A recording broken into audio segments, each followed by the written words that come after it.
मयूरभंज जिला कुलियणा ब्लॉक स्थित शंकरमरा डैम एक आकर्षणीय पर्यटन स्थल भाव में जनाशुना। चारिपाखर सबुजिमा और मनमुग्धकर परिवेश पर्यटकों को विमोहित करें। मात्र प्रशासनिक स्थानता और योजनार सठिक कार्यकारिता अभाव यह प्रकल्प एवं चरम अवस्था गति करुछे। पक्का रास्तार अभाव रही। डैम उपरकू जावाई सठिक यातायात रास्ता नहीं। विशेषकर वर्षा दिने पंक और कादुआ जो आसुवा पर्यटक मैंने नाही नथिबा असुविधार सम्मुखीन होती। सुरक्षा व्यवस्था प्रति नजर नहीं। डैम परिसर में कौन सेफ्टी गार्ड नहांती। सुरक्षा प्राचीर और ब्यारिकेड्र अभाव जो जेकोसी समय अप्रीतिकर घटना घटवार आशंका रही। नष्ट होउछि लक्षाधिक टंकार पार्क। पर्यटन विकास पाई सरकारी निधि लक्षाधिक टंका खर्च करा पार्क निर्माण करा मात्र नियमित सफाई और रक्षणाबेक्षण नहबा जो यह नष्ट होगा बसलानी। आसुवा पर्यटकों पीवा पाणीर कौन सुविधा नहीं। संध्या हेले पूरा डैम अंचल अंधारपुरी में परिणत होउछि। दूर दूरांतरु आसुथिबा लोकों रहिबा किंबा शौचालयर व्यवस्था नहीं। मयूरभंज जिला जैव विविधता और प्राकृतिक सौंदर्य भरपूर। शंकरमरा डैम भली स्थानगुड़िकर विकास करागले स्थानीय अंचल में रोजगार वृद्धि होगा सहित जिलार पर्यटन स्थलीर विकास हेले ही संपूर्ण मयूरभंजर आर्थिक और सामाजिक विकास संभव हो। स्थानीय बासिंदा पर्यटक मैंने विभागीय उच्च कर्तृपक्ष और जिला प्रशासन को अनुरोध करिसेंति जे शीघ्र शंकरमरा डैम पुनरुद्धार करा रास्ता निर्माण सह मौलिक सुविधा जोगाई दिया जाऊ। मयूरभंजर जिला प्रतिनिधि शिवानंद रिपोर्ट आद्यासा लाइव। जय जगन्नाथ। मु शिवानंद। आज आम आसीचे बांगिरीपशी निर्वाचन मंडल मयूरभंज जिला बांगिरीपशी निर्वाचन मंडल शंकरमरा डैम।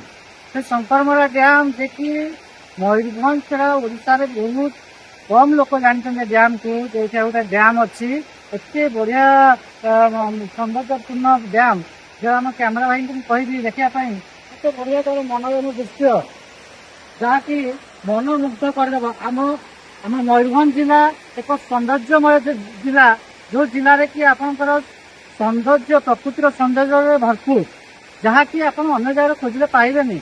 किंतु आम सरकार को अनुरोध लोकों सरकार बर्तमान ये जो पर्यटन स्थल विकास आपन टे ध्यान दिंतु। जमीक आम देखिले शंकरमरा डैम रे पार्क गोटे कराई कि पार्क रक्षणाबेक्षण ठीक भाव हो पारुनी जहाँफल पार्क की भग्न अवस्था को गलानी प्रति कहार दृष्टि ना जेहेतु ये शिमिलीपाल पाददेश रोचे तो सेठारे नजर को बहुत कम आसूचे। एत बढ़िया सौंदर्यमय डैम को जब डेभलपमेंट करवा बाहर पर्यटक मैंने आसवे जहाद्वारा आम मयूरभंज विकास हम मयूरभंज डेभलपमेंट हम लोक मैंने उपकृत हे। स्थानीय बासिंदा सब उपकृत रे या बाबद अधिक किसी लोकंर प्रतिक्रिया नवा चलते प्रतिक्रिया नवा आप परिचय संतोष कुमार आज आप शंकरमरा डैम को आसी केते खुशी अच्छा खुशी तो बहुत लगुच किंतु रास्ता घाट आज पर्यटन कम्प्लीट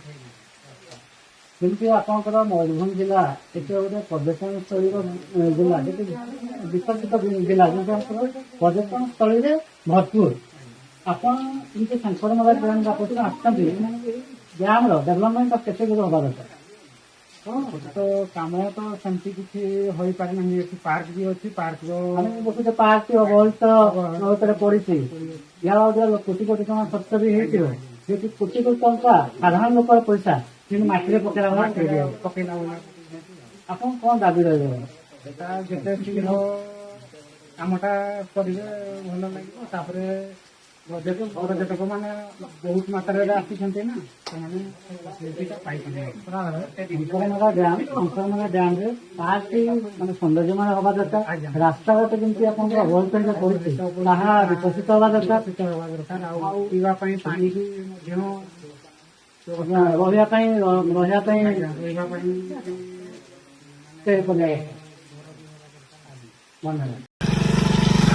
भाई भाई रोल एटा को डैम आप आसते शंकर डैम एटा को एरिया जाऊँगी ଜାଣିନାହାନ୍ତି ଯୋଉ ଆପଣ ଦେଖିଲେ ଯୋଉ ଡ୍ୟାମ ଆସିଥିଲେ ବୁଲାବୁଲି କରିବାକୁ ଆସିଥିଲେ ଯେମିତି ରାସ୍ତାର ଅବସ୍ଥା ଆମେ ଯେମିତି ଦେଖୁଥିଲେ ବହୁତ ଧୀରେ ଧୀରେ ଗାଡି ଚଲେଇକି ଆସୁଛନ୍ତି ଆପଣଙ୍କୁ ଭୟଭୀତ ଲାଗୁଛି? ଭୟଭୀତ ଲାଗୁଛି, ଟିକେ ଖସରା ଅଛି ନା, ଆଜ୍ଞା। ଜାମ ହେଇକି ଅଛି, କାଦୁଅ ଅଛି। ଆମେ ଯେମିତି ଦେଖୁଛେ ମୟୂରଭଞ୍ଜ ଜିଲ୍ଲା ଗୋଟେ ସୌନ୍ଦର୍ଯ୍ୟମୟ ଜିଲ୍ଲା। এই ଜିଲ୍ଲାରେ ଏତେ ବଢିଆ ସୌନ୍ଦର୍ଯ୍ୟମୟ ଜାଗା ଥାଇକି ଆପଣଙ୍କ ପର୍ଯ୍ୟଟନର ବିକାଶ ହେଇପାରୁନି, ରାସ୍ତାଘାଟର ବିକାଶ ହେଇପାରୁନି, ଲୋକ ପର୍ଯ୍ୟଟକ ମାନେ ଆସିବାକୁ ଭୟଭୀତ ହଉଛନ୍ତି। ଏହା ଭିତରେ କଣ କହିବେ? ରାସ୍ତା ବି ଠିକ ନାହିଁ, ଆଉ ଡ୍ୟାମ ର ଟିକେ ଖାଲି ପରିବର୍ତ୍ତନ ହେଇଥିଲେ ଆହୁରି ଭଲ ପର୍ଯ୍ୟଟନ ମାନେ ଆସିବେ ବୁଲିବାକୁ। ଠିକ ଅଛି, ଧନ୍ୟବାଦ।